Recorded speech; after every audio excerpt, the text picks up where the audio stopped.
Hello दोस्तों, कैसे हैं आप सब? मैं आपका दोस्त सागर वर्मा और आज हम बात करेंगे जब आपके साथ में या किसी अन्य व्यक्ति के साथ में कोई ऑफेंस होता है, तो सबसे पहले आप थाने जाते हो। थाने में जाके आप पुलिस अधिकारी से मिलते हो और उनको बताते हो कि हमारे साथ में ऑफेंस हुआ है, तो कृपया करके आप इसमें एफआईआर दर्ज कर लीजिए। लेकिन पुलिस अधिकारी के द्वारा इतनी आसानी से इसमें एफआईआर दर्ज नहीं कर जाती। वे इसमें आनाकानी करते रहते हैं, टला-मटोली करते हैं या फिर कई बार ऐसा होता है कि दूसरी पार्टी से मिलने के बाद में आपका सेटलमेंट करवाने का प्रयास करते हैं। लेकिन आप चाहते हैं कि हमारी इसमें दर्ज हो जाए एफआईआर, तो इसके लिए फिर क्या करना पड़ेगा आपको? देखो मित्रों, जैसे ही आपके साथ में कोई ऑफेंस होता है, तो उस ऑफेंस की रिपोर्ट दर्ज करवाना ये आपका अधिकार है और जिस अधिकारी को ऐसी सूचना प्राप्त होती है, इसका कर्तव्य है कि इसमें एफआईआर दर्ज करने के बाद में उसकी विवेचना करें। लेकिन बहुत सारे केस में ऐसा होता है कि पुलिस अधिकारी आपकी एफआईआर दर्ज करने से मना कर देते हैं। इन कंडीशंस में आप क्या करें जिससे कि आपकी एफआईआर थाने में दर्ज हो जाए। उसके लिए फिर क्या करना पड़ता है आपको मित्रों? देखो, क्रिमिनल प्रोसीजर कोड की धारा 154 3 ये कहती है कि अगर पुलिस अधिकारी आपकी जो रिपोर्ट है वो दर्ज करने से मना कर देते हैं, तो उसकी लिखित शिकायत हम एसपी को भेज सकते हैं।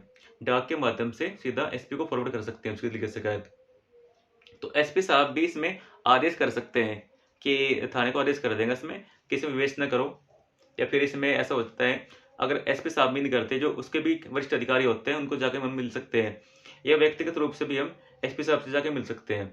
वहाँ से भी चांस हो जाते हैं कि इसमें एफआईआर दर्ज हो जाए। लेकिन मित्रों, अगर वहाँ से भी इसमें कुछ एफआईआर के आदेश नहीं हो पाते हैं, तो फिर अब क्या करना है आपको? अब सीधा आपको कोर्ट में आना पड़ेगा। कोर्ट में आने के बाद में 156(3) की एक एप्लीकेशन आपको कोर्ट में फाइल करनी पड़ेगी।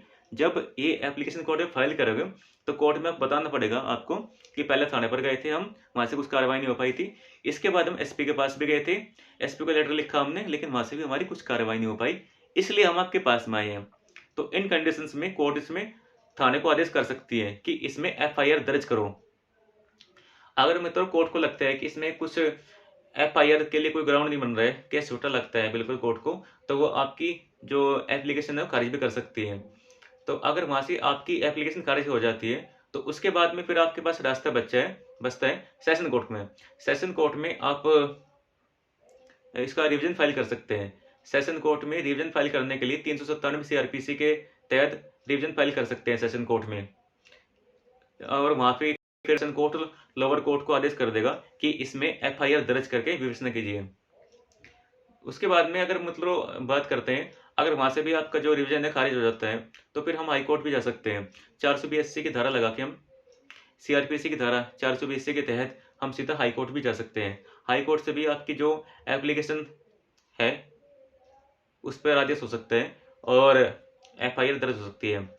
या मित्रों, अगर सपोज कीजिए हाई कोर्ट से भी आपको कुछ रिलीफ नहीं मिल पाता है, हाई कोर्ट से भी कुछ आपको रिलीफ नहीं मिल पाया और वहाँ से भी आपकी एप्लीकेशन खारिज हो जाती है, तो इन कंडीशंस में आप सीधा सुप्रीम कोर्ट भी जा सकते हैं। देश के सबसे बड़े कोर्ट सुप्रीम कोर्ट भी जा सकते हैं। हमारे संविधान के आर्टिकल 134 में ये कहा गया है कि हम सीधा सुप्रीम कोर्ट में भी याचिका डाल सकते हैं। तो देखो मित्रों, एक छोटी सी एफआईआर दर्ज करवाने के लिए आपके पास में थाने से लेकर सुप्रीम कोर्ट में जाने का तक के अधिकार है। लेकिन समस्या मतलब मित्र ये हो जाती है कि जो आम जनता होती है उनको ये अधिकार का पता नहीं रहता। तो इसलिए हमने ये वीडियो बनाई है। इस वीडियो को ज़्यादा से ज़्यादा शेयर कीजिए और मेरे चैनल को सब्सक्राइब कीजिए। धन्यवाद दोस्तों।